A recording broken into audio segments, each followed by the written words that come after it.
So it's good to see you all today, and over the past few weeks we've been looking at things that Peter, one of Jesus' disciples, didn't expect to happen. Something that I didn't expect to happen this week was that I was pronounced a genius. You're looking at a genius, and I can show you how now.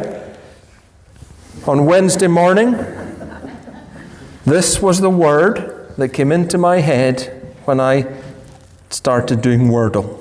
Chunk. I promise you, I did not cheat.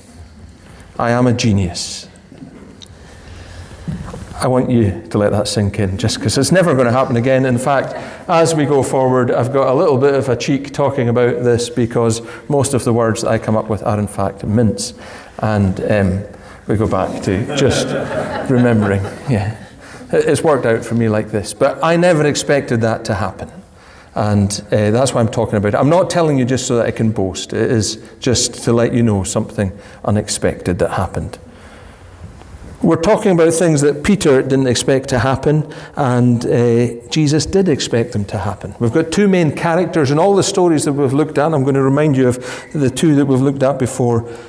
Two characters, one who expected various things to happen, and we know he did because he said, Peter, this is what's going to happen. And Peter would say, no, this isn't what's going to happen, it's going to be different. And Jesus said, no, this is what's going to happen. And who's always been right about it?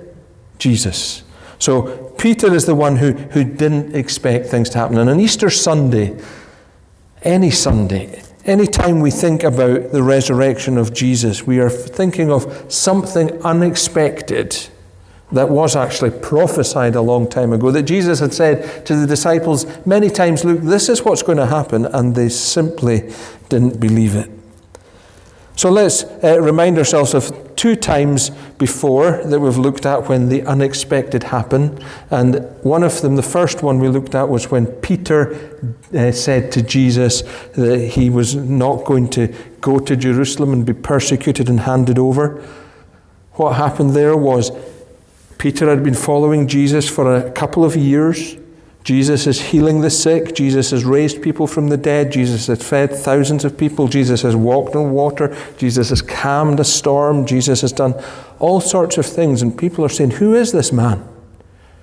And Jesus said to his disciples, who do people say that I am? Some say you're Elijah. Some say you're another prophet. But who do you say that I am? He asks Peter. And Peter says, you are the Christ. You are the Messiah. And then Jesus says, that's right. Don't tell everybody. And the next thing he says is, the Son of Man, that's him, is going to go up to Jerusalem. He's going to be persecuted by the elders, the chief priests, and he's going to be crucified. He's going to be arrested. He's going to be killed, and after 3 days rise again. And Peter says, stop speaking like this. What does Jesus say to Peter? Get behind me, Satan. Very strong, but why does Jesus say that? Jesus says that because Satan doesn't want Jesus to do what Jesus is going to do. He wants Jesus to be persecuted and killed. He hates Jesus, but he doesn't want Jesus to save people. Satan doesn't want the world to have a hope. Satan hates people and wants to make them miserable forever. So he doesn't want them to believe in Jesus. So when Jesus says, get me behind me, Satan, when Peter is trying to stop that happening to Jesus, he's doing what the devil would want to do. But what happened there is unexpected by Peter, that Jesus would suffer. He expected a Messiah who would be a warrior, who would be a king, who would be a great soldier, who would bring victory against the nations. But the victory is going to come by Jesus dying on the cross. The second thing we looked at was when Peter denied Jesus, denied that he knew Jesus.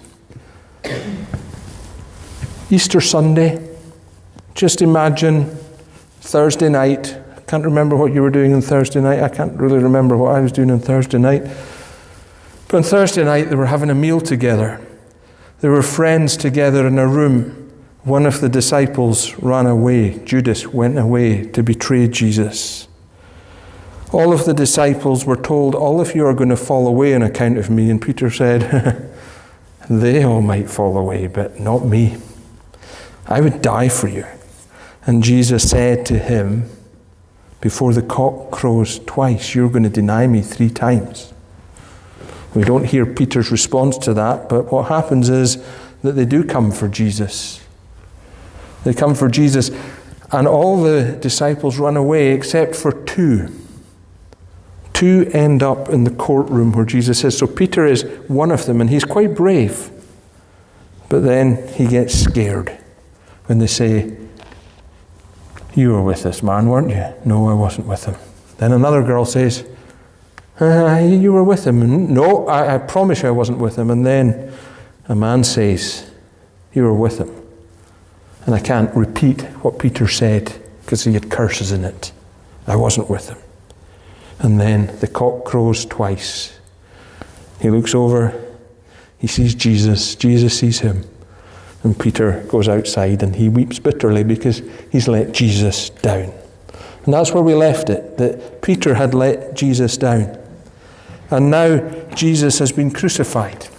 Jesus has died on a cross. He's been arrested, he's been beaten, he's been tried, he's been before Pilate, before Herod, and he has now been crucified, condemned to death. It wasn't really what the disciples expected, but perhaps over the 12 hours previously, Thursday night was an all-nighter for them because he got arrested and he got taken to the high priest. It was a long, difficult night for them. They see it's inevitable that Jesus is going to get punished. Nobody wants Jesus to survive apart from them. And for them, it was an incredibly dark night, and it became a dark day as Jesus is taken, carries his cross up a hill. He's weak, he's tired, he's broken. And then he's tied to the cross, he's nailed onto it. The cross will be dropped into the ground. There'll be noises, there's mocking, there's laughing, there's come down if you can, you who say you're the Christ.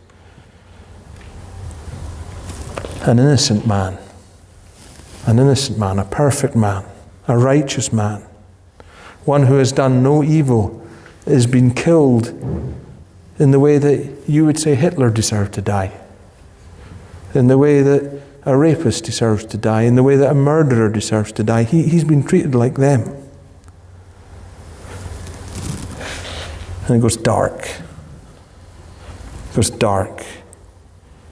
Nobody understands what's happening because it goes dark. Nobody understands why he's there.